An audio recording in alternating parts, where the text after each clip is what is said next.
روزانہ واقعات اور اردو موٹیویشنل ویڈیوز کے لیے ہمارا چینل سبسکرائب کریں۔ شکریہ۔ 18ویں مغل بادشاہ اکبر شاہ ثانی کو برائے نام اختیارات حاصل تھے۔ شاہ عالم ثانی کے بعد تخت پر رونق افروز ہونے والے اکبر شاہ ثانی کا زمانہ ہر لحاظ سے ابتری اور انتشار کا زمانہ تھا، اور انگریزوں کی ریشہ دوانیاں بڑھ گئی تھی۔ بادشاہت دلی تک محدود ہو گئی تھی، جسے اب انگریز مٹانے کے منصوبے بنا رہا تھا۔ اکبر شاہ ثانی نے 1837 میں آج ہی کے دن وفات پائی۔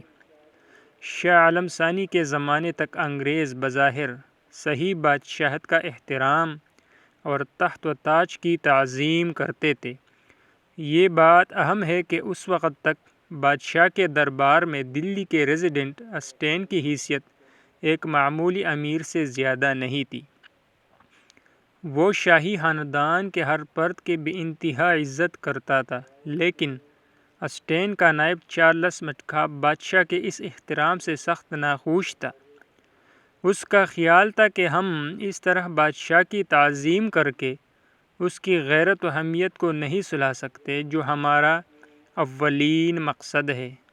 ادیب اور تذکرہ نگار مولوی ذکاء اللہ چارلس مٹکاف کے الفاظ میں لکھتے ہیں، میں اس پالیسی کے ساتھ موافقت نہیں کرتا جو اسٹین صاحب نے شاہی خاندان کے ساتھ اختیار رکھی ہے، جو شخص برٹش گورنمنٹ کی طرف سے دلی میں حکمرانی کے لیے مقرر ہو، وہ بادشاہ کی تعظیم اس طرح کرتا ہے جس سے بادشاہی قوت کے بیدار ہونے کا اندیشہ ہے، حالانکہ ہم اس کو ہمیشہ کے لیے سلا دینا چاہتے ہیں۔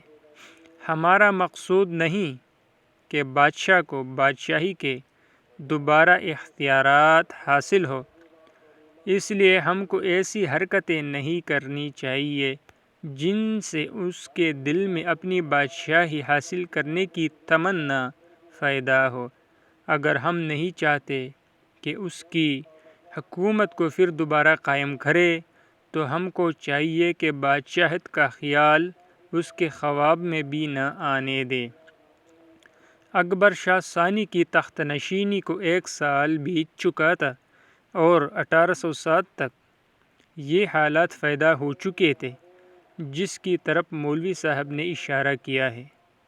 1809 میں بادشاہ نے اپنا وظیفہ بڑھانے کا مطالبہ کیا، جسے کورٹ آف ڈائریکٹر نے منظور کر لیا، لیکن اتنی بڑا دربار پنشن اور وظائف پر نہیں چل سکتا تھا۔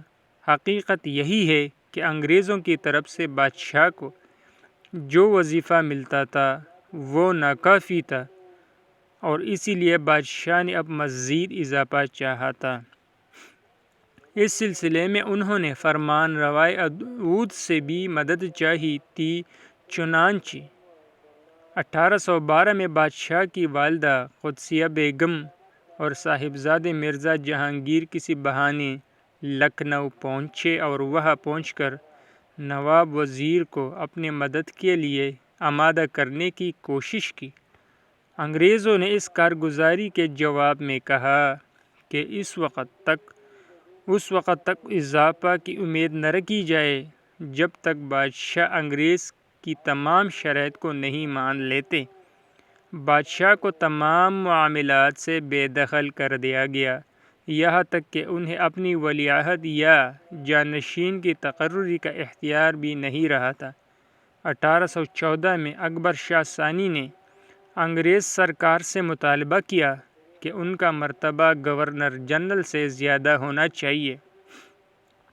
انگریزوں کے کان پر اس بار جو تک نہیں رینگی۔ آخر کار اکبر شاہ ثانی نے مشہور برہمو سماج لیڈر رام موہن رائے کو اپنا سفیر بنا کر انگلستان بھیجا تھا تاکہ وہ ان کا مقدمہ لڑ سکے۔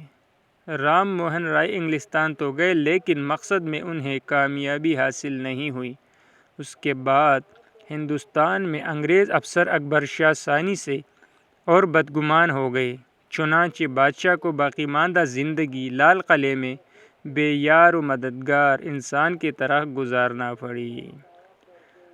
مزید موٹیویشنل ویڈیو کے لیے ہمارا چینل سبسکرائب کریں۔ شکریہ، مہربانی۔